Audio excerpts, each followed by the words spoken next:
HB Monde Info TV, vous informez à chaud, avec le boss Igo HB, Bato Sate Poani. Allez, check! Voilà, chers amis internautes, très heureux de savoir que vous êtes nombreux devant vos postes téléviseurs.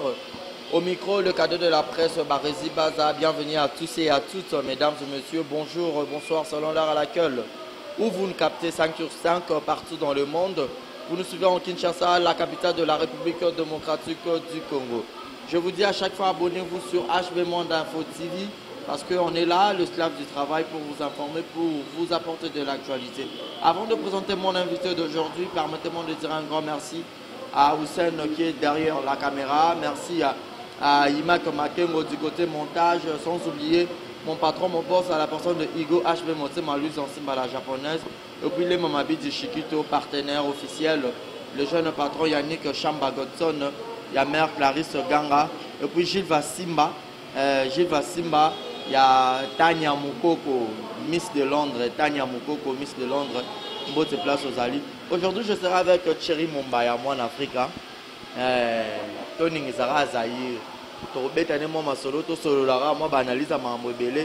Il est là, c'est lui mon invité d'aujourd'hui.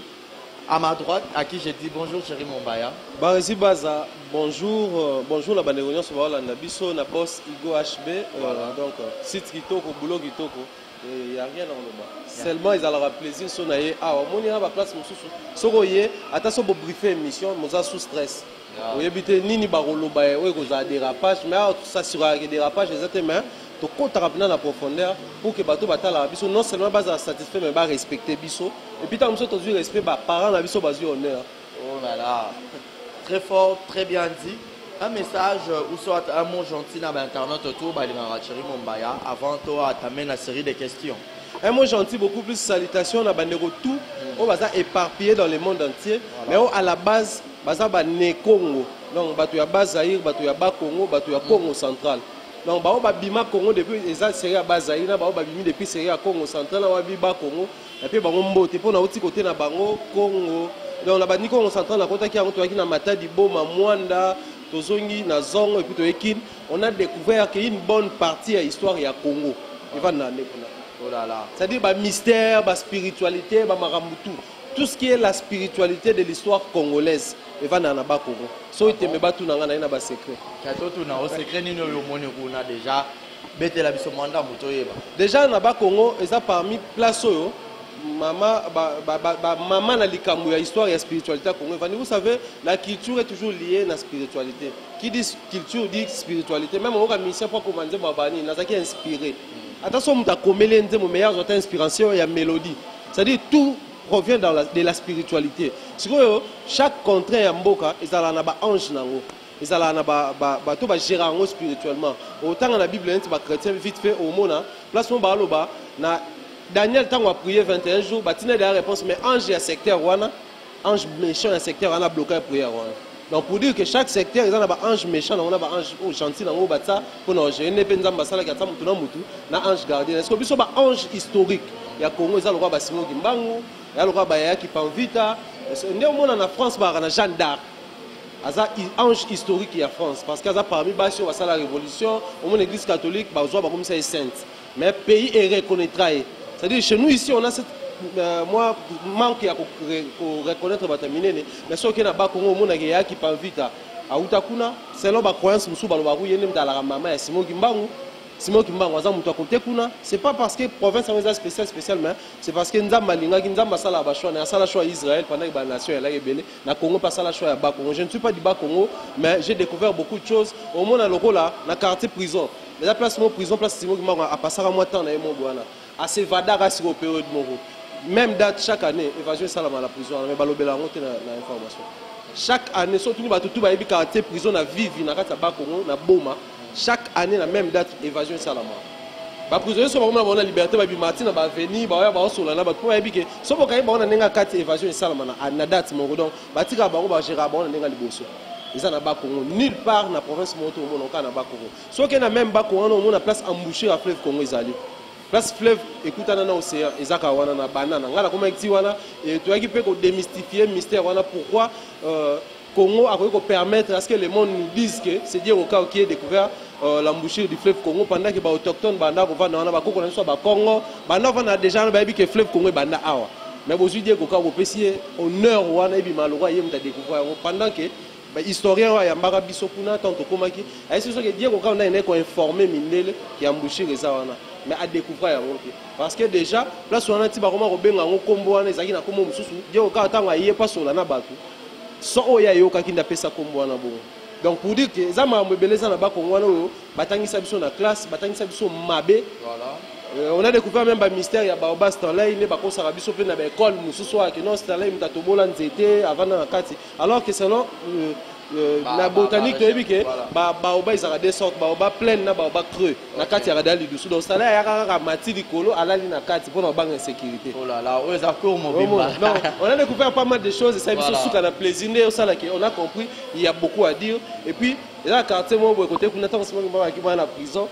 Ayaka sko abata miga nezalaka obanga bato. Fille moko tan ba kolon ba luka fille moi la saka kimi koto. Babi depuis wana secteur wana nyonso mwana mwasi to abota mi akoli wana modi. Oh, bazaka na malédiction. Na ozonga kuna pona yango. Eh. Voilà, là c'était une parenthèse par rapport à voyage au Thierry Mumbaya confrère on a Wutaki et moi j'en profite pour dire un grand merci à ma maman chérie, elle est du Bas Congo. Mélina Pambou, je te salue. Sous la province. Bisous, place à Zali. Sous la province. Mon côté, moi, Pangi. Donc voilà. Mais Thierry Mumbaya, si j'ai une analyse, peut-être on a tout ça là, par rapport il y a non-respect à presse. Est-ce que quatrième pouvoir au Bissot aux Aranango presse, dans le monde, ils ont respecté selon vous, personnellement? Au quatrième pouvoir, je veux dire, à un certain niveau de vie, ils ont respecté. Mais seulement, il faut, et là, on peut retenir les acquis. Respect à moto, tout respect à mon salaire à moto, et dépendant de n'engagez ya zopé sa musala respect un, et puis n'engagez pas structurer mon salaire. Voilà. Aux hommes mon salaire biso la presse partout dans le monde entier, et ça n'a pas structure, et ça n'a pas embelé, mais ce qui est histoire au monde que nos respects a souvent été bafoués face à Bamakambo embelé, parce que le journaliste c'est celui qui est la liberté ya ko mona les kambo, be ya ko bimisa yango. Pichi bandaloba et loromoko, abi un écrivain, soit vous le tuez. Soit vous les laissez tranquilles. Parce que si vous savez quelque chose, il va finir par écrire. Soit on finit par kolobayango. C'est ça en fait, biso bato ça la musala ya kopanza sango. Ngalinga ona lingala. Na lingala ba benga biso ba pandi sango. Donc aujourd'hui sango au pandi yango. En fait, c'est ce que nous faisons comme métier, mais au moins qu'il y a quand même des Norbert Zongo. L'histoire il y a presse, azala baboma il y a des journalistes même, il y a bamoka bapaya ba kokufa na Afrique, il y a des journalistes il y a bamoka na biso bakenda kokufa na bamoka bapaya. Donc pour dire que les journalistes ont souvent été les sujets il y a traitement à ma bébé. Pourquoi? Parce que ngana mécalement un tout petit peu qu'on réfléchit sur yango. Voilà. Au monde lelo mon sala na biso suivant la déontologie et l'éthique, ils ont exigé biso tous à la au milieu du village. Voilà. Donc ma critique na biso est à la équilibrée. Parce que dans mon sala na biso tant que tu as to simbaka miko tant que le na radio tant que komaka na presse écrite tout ça la musala ya ko eza ko divertir na kati ezali mais ça aussi ko apprendre batu na kati ezali. Donc former, informer et divertir. Mais tant on a formé batu ils l'autre tout le bas. On devait aussi apprendre aux gens que histoire na biso batang sa biso na classe ezala truqué. Que faut te former batu génération ainsi que tu as une histoire to corriger parce que l'histoire doit être réécrite. Mais ça peut la place mon photo informer. Dites-moi par ici toujours qu'il n'est par exemple place mon monde qui concert morobo et musicien quelqu'un qui n'est sur tout ça là mamba culture. Concert et musicien quelqu'un qui betim piaka.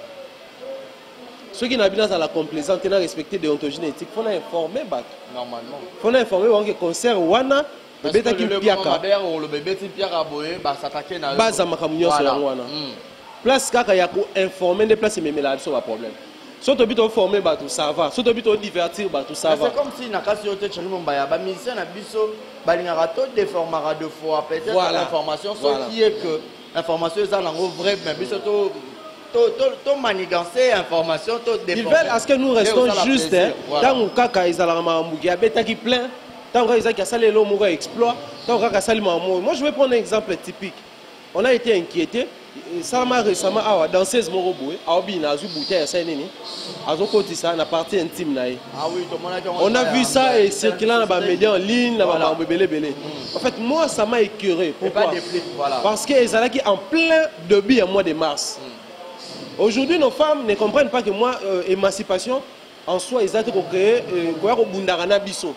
l'émancipation, c'est quelqu'un qui se découvre, qui est empêché dans je me découvre, je dois aller de l'avant. Mais pendant que Bino Mogo, il faut bien accompagner Bino. D'ailleurs, Nibal qui empêche à Rabasi, il y a des choses dans mon kiliasi. Mais Bino Mogo, si vous avez se réduire dans le niveau assez. Une danseuse qui se permet un tel acte, baso filmé en haut, et son président a rire aux éclats. Et déranger biso tolobele dans les médias. Ça prouve à suffisance l'immaturité. Il y a mon oiseau dirigé Bango. Parce que si quelqu'un est immature, on a vu ça avec Robin Omnibo. Azar danseuse de moi, il a makasi. Alors, bah, même la émission qui s'est fait danser, c'est un makasi. Mais dans ce soir, à ça, acte, mon raison, moi, obscénité pendant les concerts. Vu que biso presque, là, il y a un loco là-bas, sango, tu vois sango, tu panza sango. Et ça a bien été assis pendant dans ce soir. Pourquoi? Parce que c'est un spectacle qui est prévu dans ce soir, il est prévu de chorégraphie, il est prévu. Donc, à ça, il va sentir alors que tout qui va suspendre. Ne serait-ce ça pédagogiquement parlant, parce que nous sommes dans la pédagogie, ils ont communiqué déjà. Mais le lobo, on a une mission qui se permet une émission à inquiéter Bissot. Pourquoi? Parce qu'il y a 3-4 relations, on a un risque. Donc, informer, n'est pas beauté la Bissot, problème est belé. Former, ça passe. Tant que vous avez dit que non, je voulais vous former par rapport à l'eau, c'est bon. Tant que vous avez dit que vous divertissez, je voulais tout c'est bon. Monsieur Mkaka, n'a informé que t'as la preuve. C'est en ce moment-là, parce que pas si la chronique politique, la chronique culturelle, dans les sociales, parce que quelqu'un qui voit que Makadam est Bougananzela. Je dois informer au monde entier que Makadam est à Koboukana. Je dois aussi informer au Bakondi. Tant que vous informer,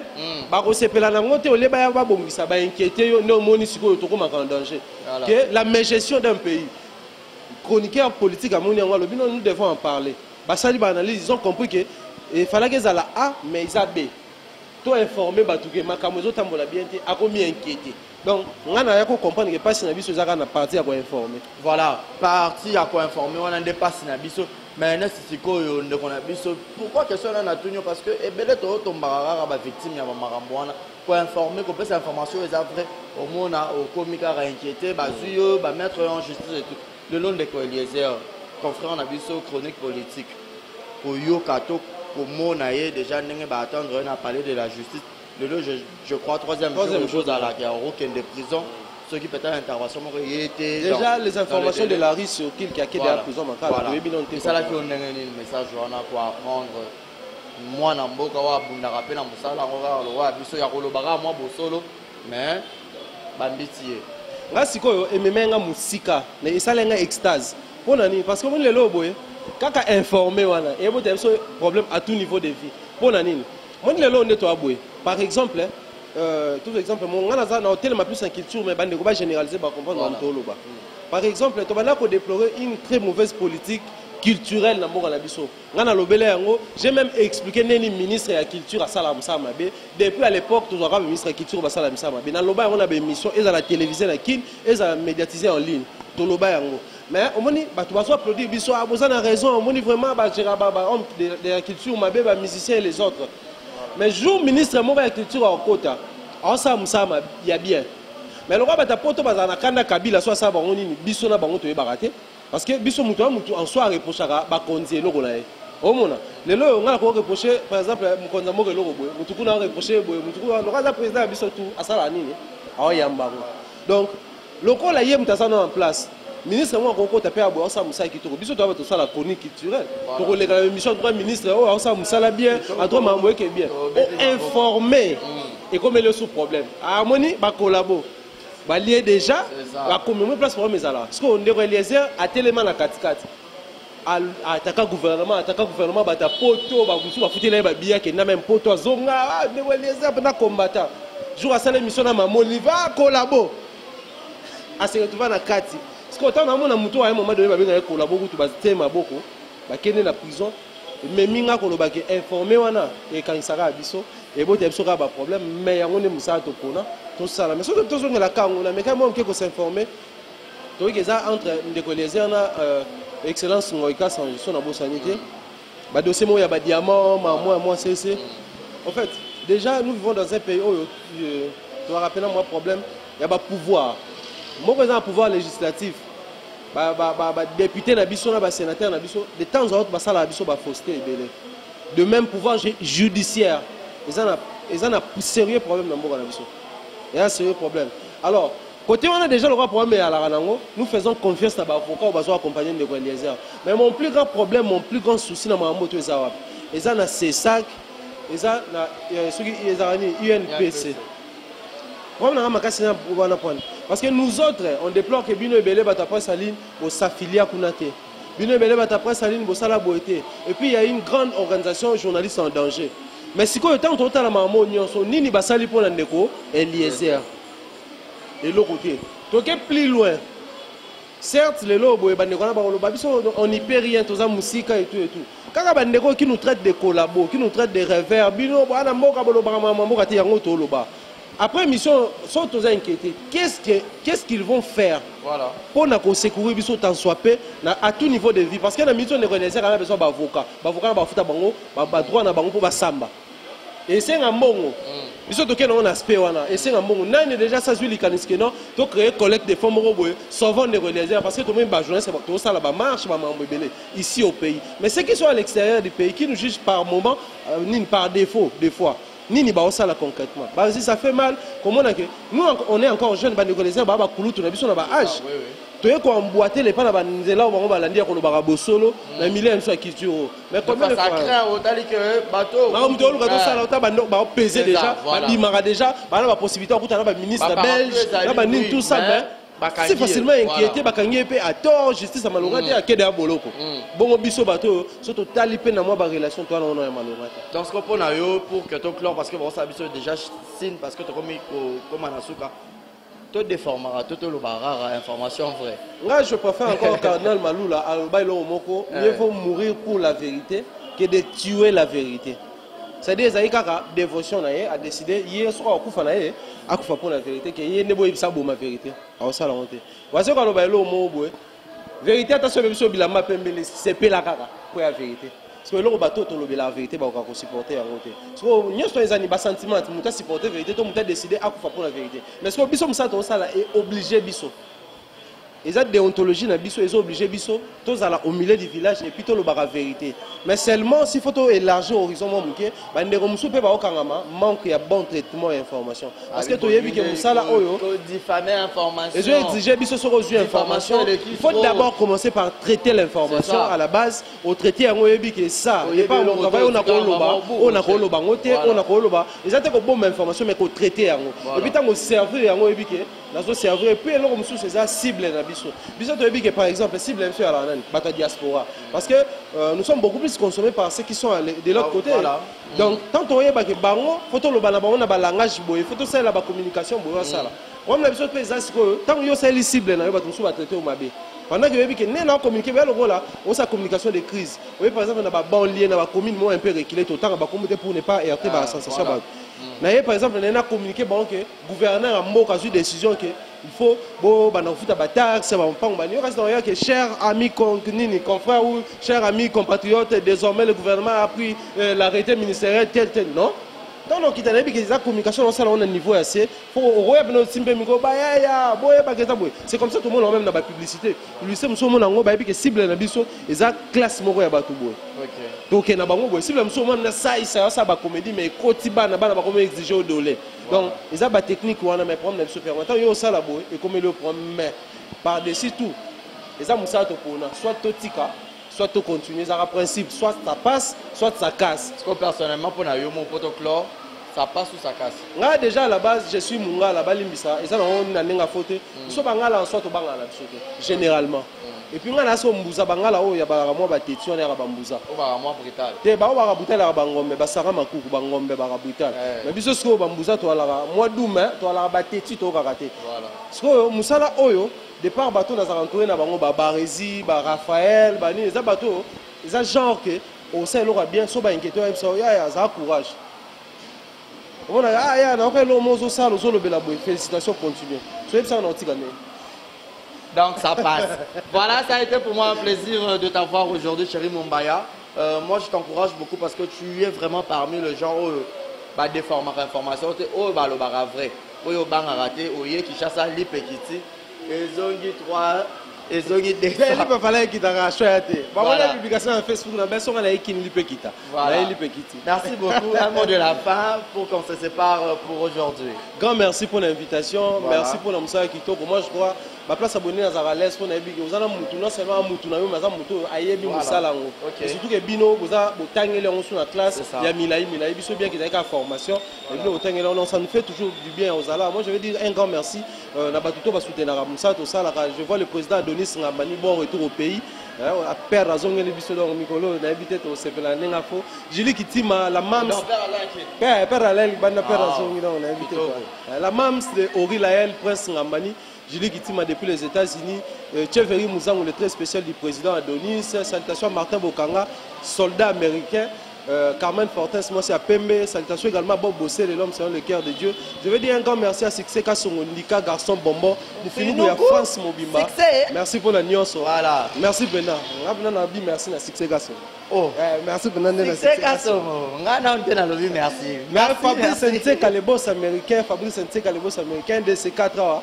C'est pour la nenga, c'est pour la rater. Mais à Dubaï, tout à Dubaï, on a Herman Ngumba, NG. Le boss d'Anika Dima, le vieux Ukowapi, Ben Abisso à Caligula, Rami Amis, côté donc salutations. Et puis pour Anina Abi, salutations pour salutations à Dubaï. Vieux Rami Amis, salutations à Dubaï.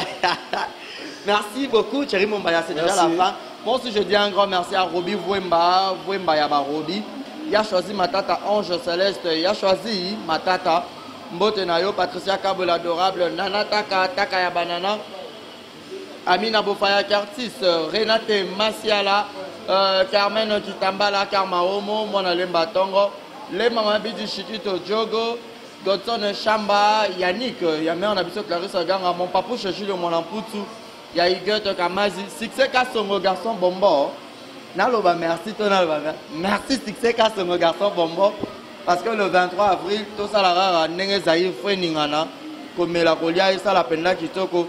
Merci Nabino Toubolinganga, les cadets de la presse, Clavi de Dallas, Joey Michel Mayoken dans le marié, Papa Ponctuel, Alliance Mouchina, Papa Ponctuel, je vous aime tellement trop. Yafaï Lunga, Marco le designer, beau s'abonner à HB Monde Info TV. Mon numéro est affiché au bas de vos écrans. Maloris la Congolaise, bisous. Mon général Duff de Fao, je clôture et je dédie cette émission spécialement à le général Duff de Fao Matumona. Ciao, ciao. Bye bye.